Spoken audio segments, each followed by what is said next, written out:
আসসালামু আলাইকুম। নিশ্চয়ই সবাই ভালো আছেন। আলহামদুলিল্লাহ আমিও ভালো আছি। আজকে আমি আপনাদের সাথে শেয়ার করব আপনার চিৎকার, আপনার বলতে যে কোনো মা বাবার চিৎকার, চেঁচামেচি যেভাবে সন্তানের মস্তিষ্কের ভয় সৃষ্টি করে এবং মস্তিষ্কে ভয় সৃষ্টি হয়ে তারপর ট্রমা সৃষ্টি করে। জানলে অবাক হয়ে যাবেন।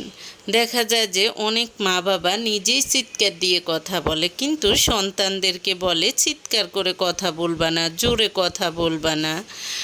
তাই আপনি আগে নিজে সতর্ক হবেন, আপনি আগে নিজে ভালো কাজগুলো করবেন, ভালো কথা শিখবেন, তারপর আপনি সন্তানকে উপদেশ দেয়া লাগবে না। আপনি যতগুলো ভালো কাজ করবেন আপনার দেখে দেখে সন্তানরা ভালো কাজগুলো অবশ্যই করবে।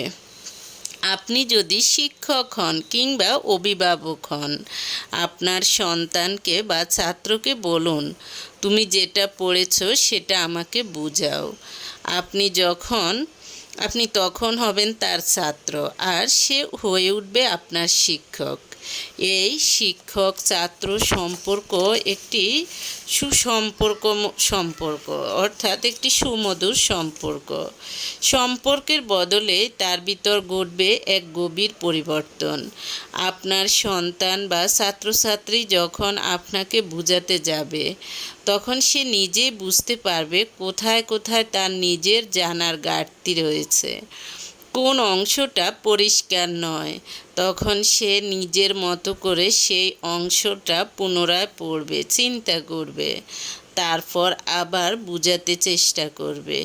এই প্রক্রিয়ায় তার মনোযোগ বাড়বে, চিন্তা করার ক্ষমতা বাড়বে। সে বুঝবে শেখা মানে কেবল মুখস্থ বিদ্যা নয়, কোনো কিছু শেখা মানে বোঝা এবং বুঝাতে পারা।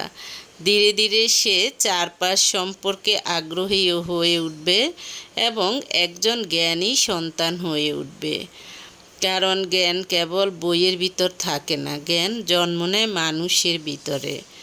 আপনি যদি শুরুতেই তার প্রতি বিরক্ত হয়ে তাকে ধমক দিয়ে বলেন বা তার উপর চিৎকার করেন, তাহলে ঘটবে উল্টা ঘটনা। সে শেখার পরিবর্তে ভয় কাতুরে আত্মকেন্দ্রিক একজন মানুষ হয়ে উঠবে।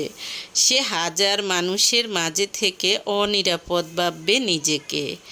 অনেক মা বাবা আছে, দেখা যায় যে সন্তানকে বলে তোর ভবিষ্যৎ অন্ধকার, তখন ফেরেশতারা বলে আমিন।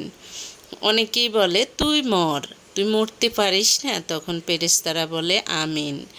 বা অনেকেই বলে জীবনে তোর সংসার হবে না, তখনও ফেরেশতারা আমিন বলে। অনেকেই বলে তোর জীবনে পড়ালেখা হবে না, তারপরে তুই আমার লাশ দেখবি, এইসব